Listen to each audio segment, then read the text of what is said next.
नागपुर में 17 मार्च की शाम दो समूहों के बीच विवाद के बाद झड़प हो गई, जिससे माहौल इस कदर खराब हुआ कि दंगे में शामिल लगभग 50 से ज्यादा लोगों को पुलिस ने हिरासत में ले लिया। वहीं इलाके में भारी पुलिस बल की तैनाती की गई है, जो चप्पे चप्पे पर पैनी नजर रख रहा है। पुलिस इलाके में फ्लैग मार्च कर रही है और शांति व्यवस्था बनाए रखने की पूरी कोशिश कर रही है। वहीं सोशल मीडिया के जरिए भी माहौल खराब करने वालों पर प्रशासन कड़ी नजर बनाए हुए है। नागपुर हिंसा में डीसीपी निकेतन कदम पर कुल्हाड़े से हुए हमले के शिकार हो गए थे। उन्होंने एएनआई से बात करते हुए बताया कि उस दौरान क्या स्थिति थी। उन्होंने दो समूहों के बीच हुई हिंसा को लेकर पूरी जानकारी दी है। सुनिए उन्होंने क्या कुछ कहा है। नागपुर में बड़ी कायदा और सुव्यवस्था की परिस्थिति निर्माण हुई थी।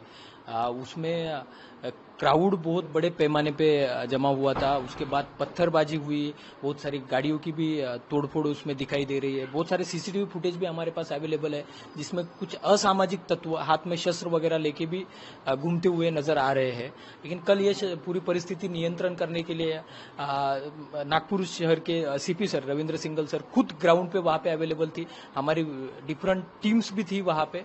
लेकिन जिस तरह से पत्थरबाजी हर दिशा से हो रही थी, उसमें अपने कुछ अधिकारी, कुछ अमलदार इंजर्ड भी हुए हैं और ये भी घटना वैसे ही हुई है। एक्चुअली एक एग्जैक्ट क्या हुआ था, आप तब क्या कर रहे थे, कहाँ थे, कितने बजे का समय था? ये 10-10:30 बजे के करीब का समय होगा। हम वहाँ पे बहुत नैरो लेन्स है, लेन्स के अंदर जब जा रहे थे तो वो हमारी एक टीम एक घर में कुछ सस्पेक्टेड लोग थे कि जो स्टोन पेल्टिंग करके छुपे हुए थे, वहां पे जाके चेक कर रही थी और उतने में एक 100 लोगों का क्राउड एक दूसरी गली से अचानक वहां पे आया। उनके पास शस्त्र थे, उनके पास पेट्रोल था, उनके पास आग लगाने के लिए भी चीजें अवेलेबल थी, लाठियां थी। तो मेरी टीम अंदर थी, तो मेरा पहले नेचुरल रिस्पांस यही था कि इनको यहीं पे रोका जाए या फिर पीछे ढकेला जाए, नहीं तो फिर आगे कुछ भी हो सकता था। तो मैंने उसी प्रकार से आगे जाके इनको जोर जोर से चिल्ला के रोकने का प्रयास भी किया। उनमें से कुछ लोग पीछे भी हट गए, लेकिन एक के पास वो कुल्हाड़ी थी, वो उसने आगे आके वार किया और मैंने हाथ आगे करने की वजह से यहाँ पे फिर एक डीप इंजरी भी हुई। लेकिन थैंकफुली कि हमारी टीम में से किसी को कुछ हुआ नहीं, सब लोग वहां से सेफली बाहर निकल आए।